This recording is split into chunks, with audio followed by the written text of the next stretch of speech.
Hey everybody, Pete Cossaboon here with Thank God I'm Queer. So I am going for a master's in religious studies, and currently this semester one of my classes is in leadership, and we're looking at the difference between transactional and transformational leaders. So transactional leadership is kind of like what you'd think about, just kind of the ongoing running of the business, making sure everything is going smooth.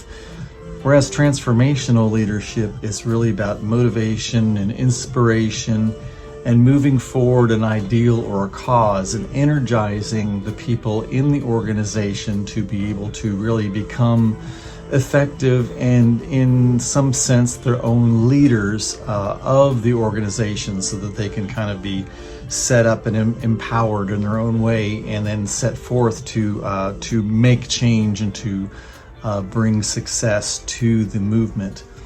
And my real focus in this transformational leadership idea has been Martin Luther King Jr.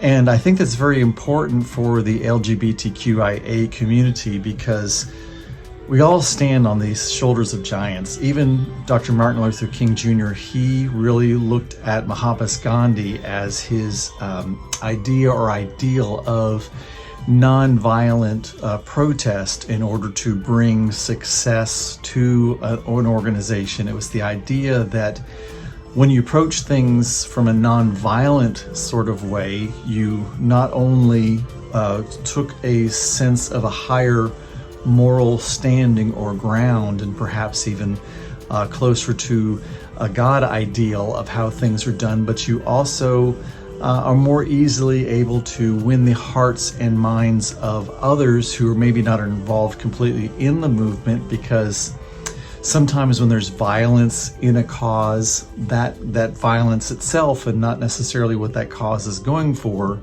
can really change the hearts and minds of other people, because they see that violence and they don't really understand why those people might be doing that in order to bring forth their cause. But when there's a cause where the people who are striving for some type of equality or justice, when they don't go towards violence in order to bring forth their cause, and there's really no teeth, there's no grip that anybody can really get onto them about how they are not doing something or how they are wrong in some way.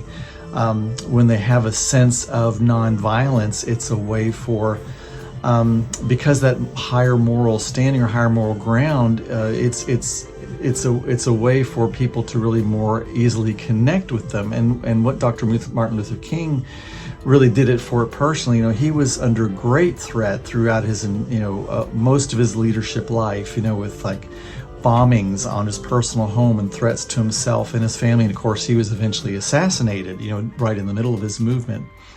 But he was attacked one time by a young white man, and when asked if he would prosecute, he said that no, he did not plan on prosecuting, and that he wasn't angry at the young man.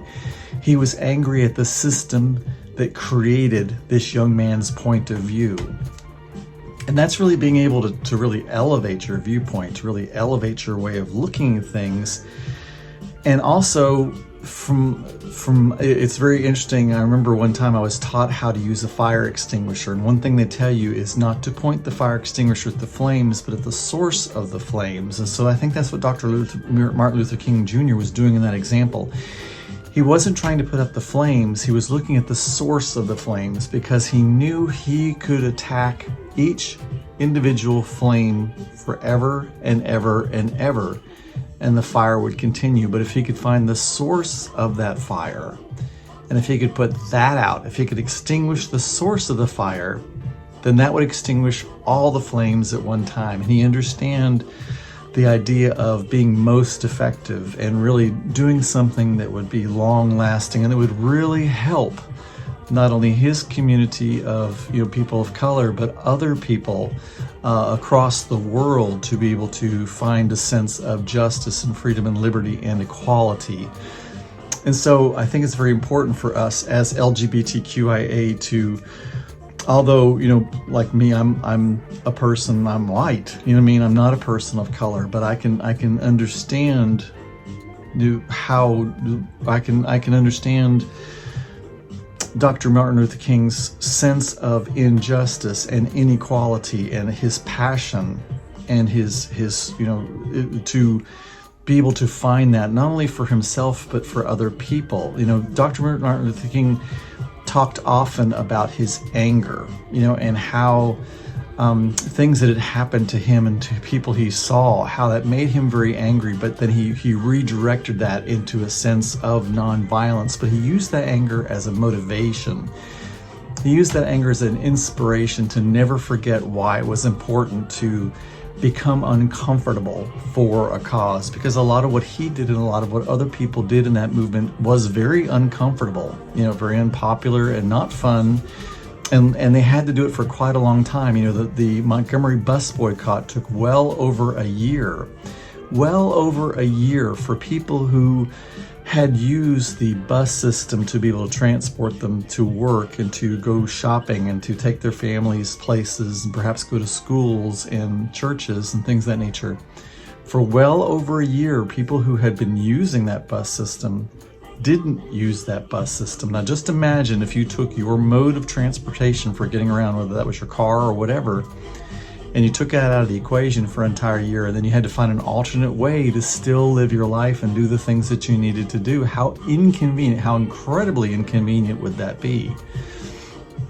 And yet he was able to take that anger and turn it into passion, to where people were willing to become uncomfortable for a very long period of time for themselves and their families, so that they could work towards an ideal, something that would help not only them but many generations to come. So I think it's very important for us, even in the LGBTQIA community, even those of us who are not people of color, to realize the shoulders of the giants that we stand on and how we can use those ideals of nonviolence, and we can use those ideals of passion and inspiration to motivate us and to help us stay in the fight and in the struggle towards equality for all people. And I think it's really important for us, especially in the gay community. I'm going to point to us specifically because in the past I have seen quite a lot of not integration for the transgender community. There's been a lot of things being said